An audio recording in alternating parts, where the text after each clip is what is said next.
A partir de agora, no programa Maranata, você ouve a Hora da Palavra.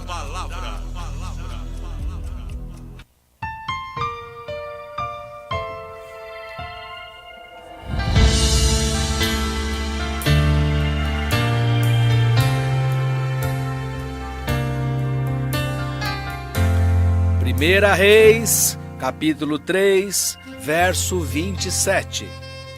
Respondeu o rei: dai este menino vivo, e de maneira alguma mateis, porque esta é a sua mãe.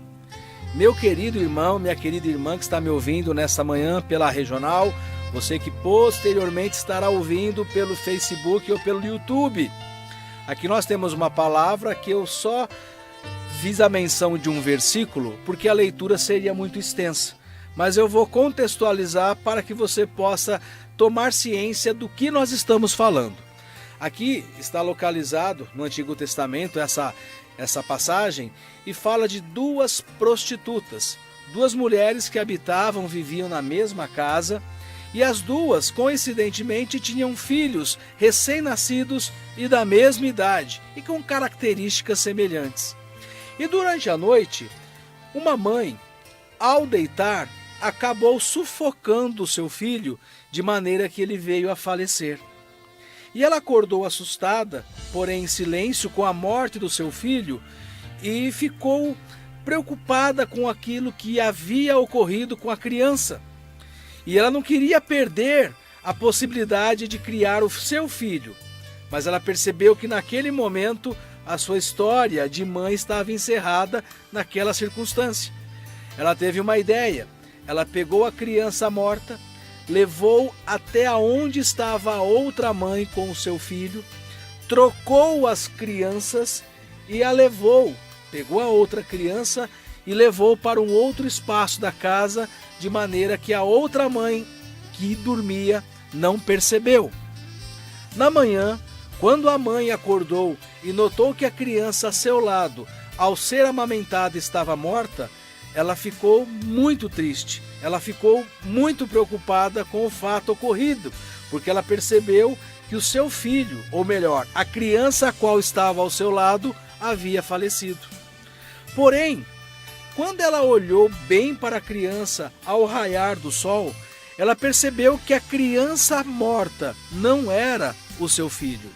E aí ela indagou a outra mulher, aquela que era companheira de quarto, companheira de casa, dizendo: olha, esse filho que está morto não é o meu filho é esse que está aí no seu colo, é o que está vivo. E as duas não entraram em um acordo, as duas não tiveram como resolver essa pendência. E a solução encontrada para elas foi procurar o rei, procurar o juiz, para que ele pudesse dar uma sentença, para que ele pudesse julgar o caso e assim fazer o que era mais justo, o que era mais correto. Quando as duas mulheres apresentaram-se diante do rei, o rei olhou para a circunstância, olhou para a situação e deu uma sentença. Falou assim: olha, se essa criança é uma disputa entre vocês duas, o que eu tenho a fazer é pegar uma espada e dividi-la ao meio. Aí eu darei metade para uma e a metade para a outra. Ao ouvir essa sentença, a mãe verdadeira, a mãe genuína, disse: não, desta maneira eu não quero. Se é para que o Senhor vá cortar a criança ao meio, eu prefiro que o Senhor possa entregá-la a essa outra mulher. O Senhor pode pegar a criança e dar a essa mulher, porque não é dessa forma que eu quero encontrar essa solução.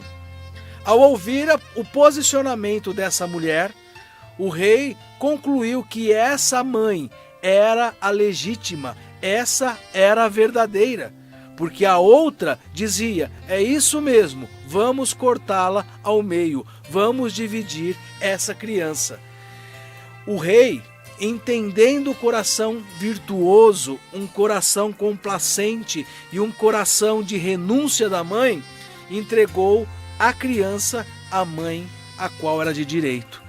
E a partir desse momento, nós vamos ver que esse rei, que esse juiz estabeleceu a justiça perante uma causa a qual foi lhe apresentada. Você que está me ouvindo, com certeza já deve ter ouvido essa história, já deve ter ouvido em outro momento da sua vida esse enredo. Mas eu gostaria de fazer algumas análises, algumas conjecturas acerca desse fato. Em primeiro lugar, as duas mulheres, elas estavam na mesma condição. Eram mulheres rejeitadas pela sociedade e também rejeitadas pela família, pois elas eram, como diz a palavra, prostitutas. Então elas não tinham marido, não tinham família e muito menos a quem recorrer. A única esperança que havia para essas mulheres eram os filhos, porque foi a única coisa que restou da condição de vida delas. Porém, quando uma delas percebeu que a única esperança que ela tinha havia morrido, ela não pestanejou, ela não duvidou que poderia mudar essa realidade, mesmo que de uma forma suja, mesmo de uma forma corrupta, mesmo de uma forma enganadora. E ela tentou fazer esse intento. Porém, o seu projeto, a sua ação, não foi bem estabelecida, porque quando as duas se apresentaram perante ao rei, as duas tiveram um veredito justo, porque esse juiz era justo. Mas ficou muito claro que a mãe a qual tivera o seu filho morto, ela era uma pessoa extremamente egoísta, porque na visão dela, não importava que o rei pudesse dividir a criança e matasse essa criança. O importante é que a outra também não tivesse a alegria, o prazer de ter uma criança ao seu colo. Talvez ela pensasse assim: já que eu não posso ter o meu filho vivo, que ela também não tenha.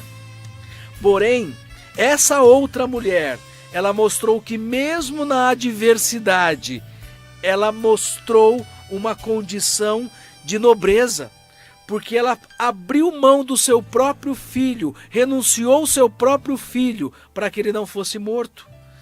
Ela aceitou que a outra que ficasse com a criança, mas que ficasse na condição de um ser vivo, não de um ser dividido e morto. O que nós podemos entender é que até mesmo nas piores condições, nas piores provações, o ser humano tem a condição, tem possibilidade de revelar um caráter de nobreza. Aquela outra mulher, pelo contrário, ela revelou um caráter de egoísmo e de inveja. Se não tem para mim, que não tenha para ninguém. Então, observando essa mensagem, nós podemos notar o caráter de Deus aqui representado por esse juiz. Porque esse juiz estabeleceu o que era reto, o que era certo, o que era verdadeiro. Esse juiz realmente fez prevalecer a justiça. E desta forma, o Senhor Jesus, o nosso Deus Todo-Poderoso, também o fará para conosco.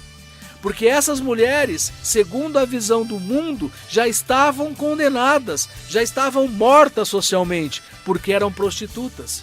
Mas o rei julgou, mesmo na condição delas, perante a sociedade, julgou com equidade e fez prevalecer o que era reto aos olhos da circunstância. Quando nós olhamos para o nosso Deus Redentor e Salvador, Ele terá o mesmo olhar para conosco. Não importa a nossa condição, que nós sejamos assassinos, ladrões, corruptos, drogados, as piores coisas que um ser humano possa fazer. Mas quando nós temos a humildade de apresentar ao Senhor com as nossas mãos e não negligenciar as nossas atitudes, as nossas falhas, e apresentarmos diante de Deus como justo juiz que Ele é, Ele fará justiça sobre a nossa vida. Porque o reconhecimento da nossa falha, o reconhecimento das nossas transgressões, toca a mão de Deus, para que a justiça dele prevaleça sobre as nossas vidas. Que esta palavra possa estar no seu coração, Que você possa ser abençoado por esse Deus justo, mas acima de tudo, amoroso e misericordioso. Que Deus te abençoe em nome de Jesus.